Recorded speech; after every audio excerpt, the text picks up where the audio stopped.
مسئلہ ناموس رسالت، اللہ کے محبوب جناب رسول اکرم صلی اللہ تعالی علیہ وسلم کی عزت پر پہرا دینا، حضور کی عزت و ناموس کی حفاظت کرنا، یہ تمام فرائض سے بڑا فرض ہے، تمام عبادتوں سے بڑی عبادت ہے۔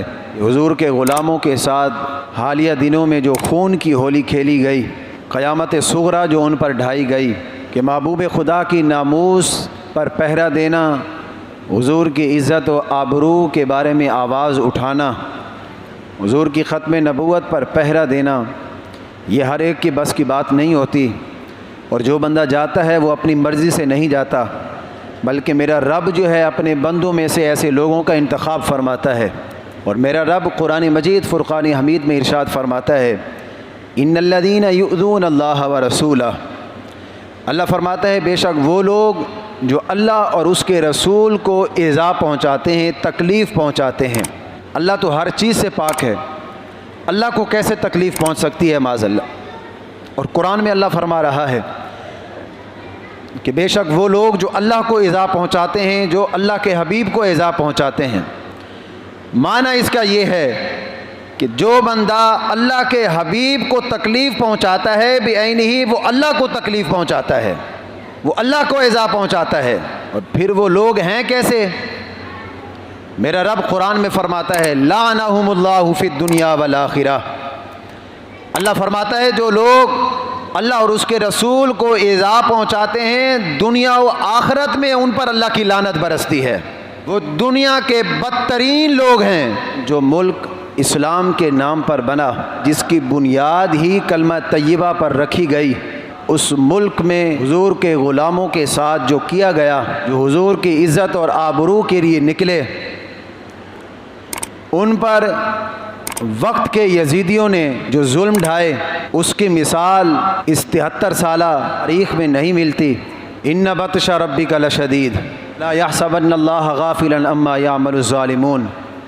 میرا رب فرماتا ہے یہ نہ سوچنا کہ اللہ ظالموں سے بے خبر ہے، معاذ اللہ، اللہ ظالموں سے بے خبر نہیں ہے۔ جو ملک اسلام کے نام پر بنا، آج اس ملک میں حضور کا نام لینے والوں پر تو اتنا ظلم کیا جائے، ان پر شیلنگ کی جائے، سیدھے ان پر فائر کیے جائیں، اسٹریٹ فائرنگ ان پر کی جائے، جو حضور کی عزت اور آبرو کے لیے نکلے ہیں، اور اس کے برعکس سندھ کی پاک دھرتی ہو کہ جس دھرتی پر آ کر محمد بن قاسم نے اسلام کا جھنڈا گاڑا، اور صوبہ سندھ کے شہر کراچی میں ایک ملعون، ایک بدبخت زنا کی پیداوار، ایک بدبخت عمر جلیل، وہ عمر ذلیل ہے کہ جو ایک سیمینار میں کھڑے ہو کر معاذ اللہ اللہ کو گالیاں دے، میرے رب کو گالیاں دے۔ آج وقت کے یزیدیوں کو وہ تو نظر نہ آئے، وقت کے یزیدیوں کی بندوقیں اس پر تو نہ اٹھیں، وقت کے یزیدیوں کی آنکھیں اس پر تو نہ کھلیں، اس پر تو یزیدی کچھ نہ کریں، اور جو حضور کا نعرہ لگائیں ان پر سیدھے فائر کریں، اور وہ اپنے آپ کو مسلمان بھی کہیں۔ چند دن پہلے عورت مارچ کے نام پر اس ملک میں کیا نہیں ہوا؟ چند ایک عورتوں کے نام پر دبہ داغ، وہ عورتیں آئیں اور اس ملک میں کھڑے ہو کر وہ جناب رسول اللہ صلی اللہ تعالی علیہ وسلم کی شان میں سرعام گستاخی کریں، اور ام المومنین حضرت سیدہ طیبہ طاہرہ حضرت عائشہ صدیقہ رضی اللہ تعالی عنہا کی شان اقدس میں وہ نازیبہ جملے کہیں کہ جو بندہ اپنی زبان پر نہیں لا سکتا، اس کو ٹی وی پر بھی دکھایا جا رہا ہو۔ یزیدیوں کی آنکھیں وہاں بھی نہ کھلیں، وقت کے فرعون کی آنکھیں وہاں بھی نہ کھلیں، وقت کے فرعون کے کان وہاں بھی نہ کھلے۔ کوئی ان کے خلاف ایکشن نہیں، کوئی ان کے خلاف کارروائی نہیں۔ اگر ایکشن ہے، کارروائی ہے، جیلیں ہیں، تو وہ ان کے خلاف ہیں جو یا رسول اللہ کہنے والے ہیں۔ آج پنڈی کا شیطان بھی اٹھ کر کہتا ہے میں بھی عاشق رسول ہوں، میں نے بھی حضور کا کلمہ پڑھا ہے۔ اس شیطان سے جا کر کوئی پوچھے کیا یہ تمہیں سنائی نہیں دیتا؟ ریاست مدینہ کے جھوٹے دعوے داروں سے جا کر کوئی پوچھے کیا یہ تمہیں دکھائی نہیں دیتا؟ آپ حضور کے غلام ہیں،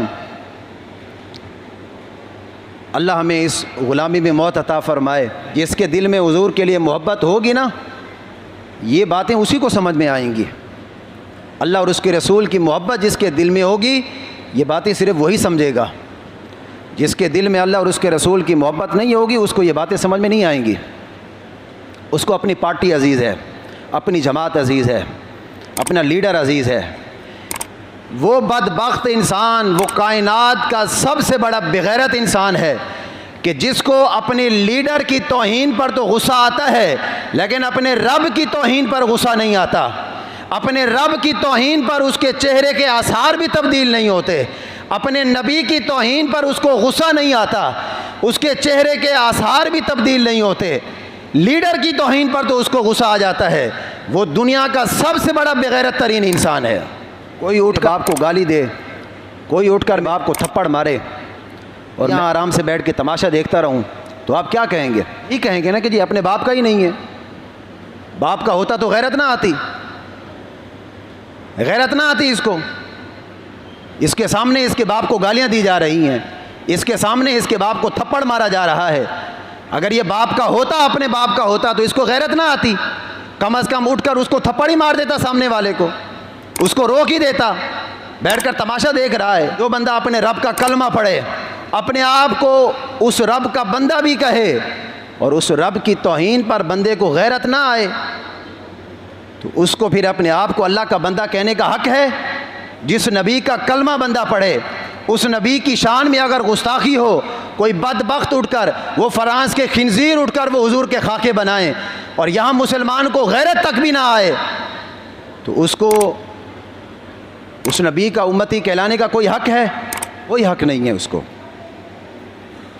اس نبی کا نام لینے کا بھی کوئی حق نہیں۔